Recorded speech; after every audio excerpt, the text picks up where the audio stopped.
जब भी हम फूड कंपनियों के बारे में सोचते हैं तो डोमिनोज, केएफसी या मैकडी जैसे फॉरेन ब्रांड ही हमारे दिमाग में आते हैं। लेकिन क्या आप जानते हैं कि हमारे पास एक देसी ब्रांड है जिसने भारतीय प्रोडक्ट बेचकर इन सभी विदेशी ब्रांडों को पीछे छोड़ दिया है। जी हाँ, ये कोई और नहीं बल्कि हम सभी का फेवरेट हल्दीराम है। हो सकता है आप भी मेरे जैसे हों जिसने डोमिनोज, केएफसी और मैकडी का सिर्फ नाम ही सुना होगा, लेकिन अगर आप भारत के किसी छोटे से गांव से भी आते हैं फिर भी आपने हल्दीराम भुजिया जरूर खाई होगी। हल्दीराम की शुरुआत बीकानेर में एक छोटी सी दुकान से हुई थी और अब ये ब्रांड लगभग दुनिया के 80 देशों में अपने प्रोडक्ट को बेचने वाला सबसे बड़ा स्नैक विक्रेता बन गया है। ये एक ऐसा ब्रांड है जिसकी शुरुआत राजस्थान के बीकानेर में इसकी स्वादिष्ट भुजिया के साथ हुई थी, लेकिन इसकी शानदार बिजनेस टेक्निक और समय समय पर नए प्रोडक्ट लॉन्च करने की रणनीति ने आज इसे ग्लोबल ब्रांड बना दिया है। ये ब्रांड न केवल डेवलप और एक्सपेंड हुआ बल्कि इसने हमारे दिलों में अपने लिए एक बड़ी जगह भी बनाई है। हल्दीराम की सफलता की कहानी न केवल हल्दीराम के लिए एक अचीवमेंट है बल्कि हमारे जैसे कई भारतीय लोगों के लिए एक प्रेरणा का स्रोत भी है। इस वीडियो में हम जानने वाले हैं हल्दीराम की साधारण शुरुआत से लेकर इसके हिस्ट्री, मार्केटिंग टेक्निक और इनोवेशन के बारे में जिसने इसे ग्लोबल ब्रांड बना दिया है।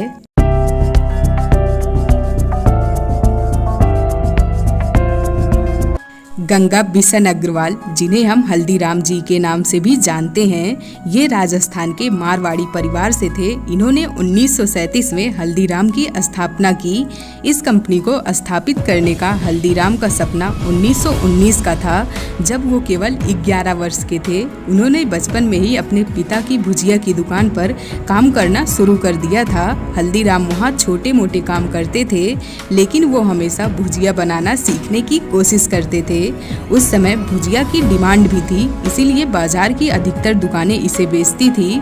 हर विक्रेता की भुजिया की क्वालिटी और स्वाद एक जैसा था। इस प्रकार कंपटीशन केवल पैसों के लेवल पर था। कह सकते हैं कि बीकानेर में हल्दीराम ही एकमात्र ऐसे व्यक्ति थे जो ना तो बिजनेस से सेटिस्फाई थे और ना ही भुजिया के स्वाद से। वो एक ऐसी भुजिया बनाना चाहते थे जो बाजार में यूनिक हो। इसे हासिल करने के लिए उन्होंने अलग अलग सामग्रियों से भुजिया बनाना शुरू किया। कई असफल प्रयासों के बाद वो एक अलग तरह की भुजिया बनाने में सफल हुए, ऐसी भुजिया जिसका स्वाद बीकानेर के लोगों ने पहले कभी नहीं चखा था। आइए जानते हैं उन 3 बदलाव के बारे में जिसे करके राम बिशन जी ने हल्दीराम के व्यवसाय की डेस्टिनी बदल दी। पहला, उन्होंने बेसन की जगह मोठ की फलियों से भुजिया बनाना शुरू किया। इससे इसका स्वाद बदल गया और यह अधिक कुरकुरा हो गया। दूसरा, प्रत्येक विक्रेता अपनी भुजिया 2 पैसे पर किलो पर बेच रहा था, लेकिन हल्दीराम ने अपना रेट 5 पैसे पर किलो निर्धारित किया। इससे उनकी भुजिया खरीदारों की नज़र में एक प्रीमियम प्रोडक्ट बन गई। तीसरा, उन्होंने अपनी भुजिया का नाम डोंगर सेव रखा, जो बीकानेर के राजा का नाम भी था। दोनों के बीच वैसे तो कोई संबंध नहीं था, लेकिन वो नाम ब्रांड एम्बेसडर के रूप में काम करता था और लोग यह सच में मानने लगे कि यह एक प्रीमियम प्रोडक्ट है। और इस तरह हल्दीराम जी की डोगर सेव लोगों के बीच काफी लोकप्रिय हो गई और इसकी बिक्री आसमान पर पहुंच गई। इस तरह हल्दीराम ने अपना बिजनेस स्थापित किया, जो अब उनके नाम से ही जाना जाता है। हालांकि यह तो केवल बस शुरुआत थी।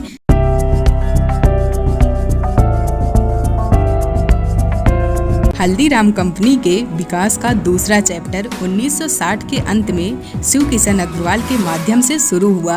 वो हल्दीराम जी के पोते थे। उस वक्त 1960 के दशक में अग्रवाल परिवार 3 हिस्सों में बटा हुआ था, जो बीकानेर, कोलकाता और नागपुर शहर में रहते थे। कोलकाता और बीकानेर में उनका कारोबार काफ़ी अच्छा चल रहा था, जबकि शिव किशन को नागपुर में बहुत संघर्ष करना पड़ा।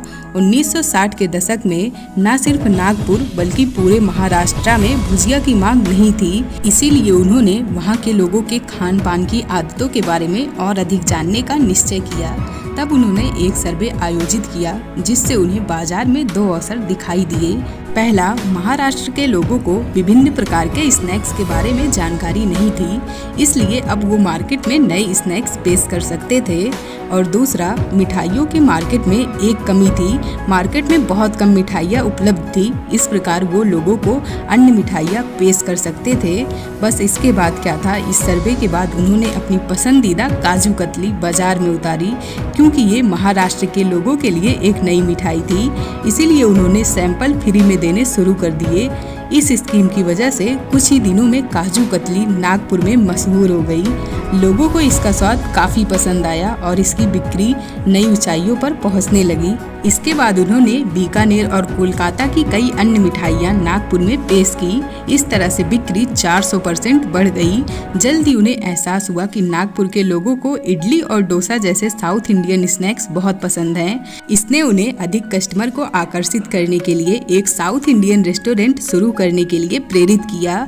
अगर हम इसे बिजनेस के दृष्टिकोण से जांचें तो पाएंगे कि जब शिवजी नागपुर के बाजार में प्रवेश किए तब वो एक अजीब दुकानदार थे जो लोगों को अजीब प्रोडक्ट बेच रहा था, इसीलिए लोगों को उन पर भरोसा नहीं था।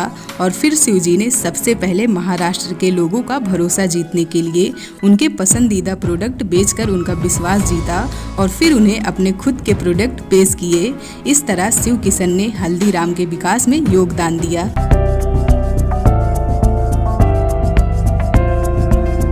गंगा बिशन जी और शिव जी के बाद हल्दीराम बिजनेस को और ऊपर ले जाने वाले शख्स थे मनोहर लाल अग्रवाल।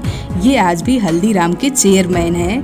जब मनोहर 1973 में हल्दीराम से जुड़े तो हल्दीराम की भारत में केवल 3 दुकानें थी, जो कोलकाता, नागपुर और बीकानेर में थी।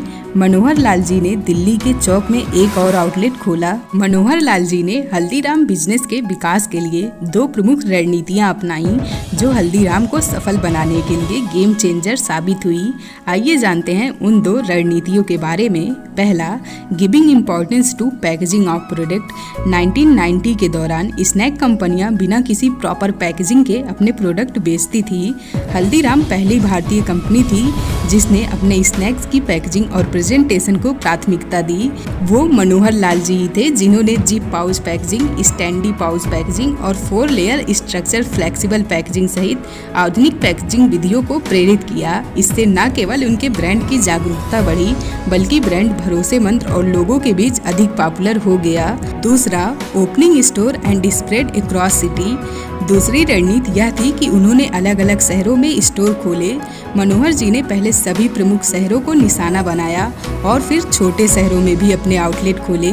पूरे भारत में स्टोर होने की वजह से इनकी पॉपुलैरिटी काफ़ी बढ़ गई। लोगों को ब्रांड के बारे में अधिक से अधिक पता चला। इस रणनीति ने बिक्री में भारी वृद्धि की और बिजनेस को लगभग 80 देशों में फैला दिया। पहला, 2014 में ब्रांड ट्रस्ट रिपोर्ट के अनुसार हल्दीराम को भारत के सबसे भरोसेमंद ब्रांड में 55वां स्थान दिया गया था। दूसरा, भारत में हल्दीराम का राजस्व मैकडी से 5 गुना ज़्यादा बढ़ा है। इस तरह से हल्दीराम बीकानेर की एक छोटी सी दुकान से दुनिया के सबसे फेमस स्नैक विक्रेताओं में से एक बन गया। गंगा बिशन जी, शिव किशन जी और मनोहर लाल जी तीनों इस ब्रांड के बैकबोन थे। तीनों ने इस ब्रांड की नींव में एक महत्वपूर्ण योगदान दिया है। आज हल्दीराम की वैल्यूएशन $3 अरब से भी ज़्यादा हो गई है और कारोबार अब 80 से ज़्यादा देशों तक फैल चुका है। अग्रवालों की इन 3 पीढ़ियों के प्रयासों के कारण ही उनकी छोटी सी दुकान आज बड़े व्यवसाय में बदल गई। हमें बेशक उनकी मार्केटिंग रणनीतियों से बहुत कुछ सीखना चाहिए। अगर आप भी एंटरप्रेन्योरशिप की कहानियाँ, फैमिली वैल्यूज और सफलता के स्वाद में रुचि रखते हैं तो हल्दीराम की कहानी पर आधारित भुजिया के बादशाह बाई पवित्रा कुमार की किताब निश्चित रूप से पढ़ने लायक है। पवित्रा जी की भुजिया के बादशाह एक नॉलेजफुल बुक है। हमें उम्मीद है कि आपको हल्दीराम की कहानी की ये वीडियो पसंद आई होगी। ऐसी ही और स्टोरीज की वीडियो जो आपको प्रेरणा दे वो देखने के लिए लाइक, शेयर और सब्सक्राइब करना ना भूलें। वैसे मुझे हल्दीराम की सोन पापड़ी और भुजिया बहुत ही पसंद है। आपको इनका कौन सा प्रोडक्ट सबसे ज़्यादा पसंद है कमेंट में ज़रूर बताइएगा। मिलेंगे ऐसे ही किसी नई वीडियो के साथ। तब तक क्यूरियस रहें और खुद को बेहतर बनाते रहें। Thank you for watching.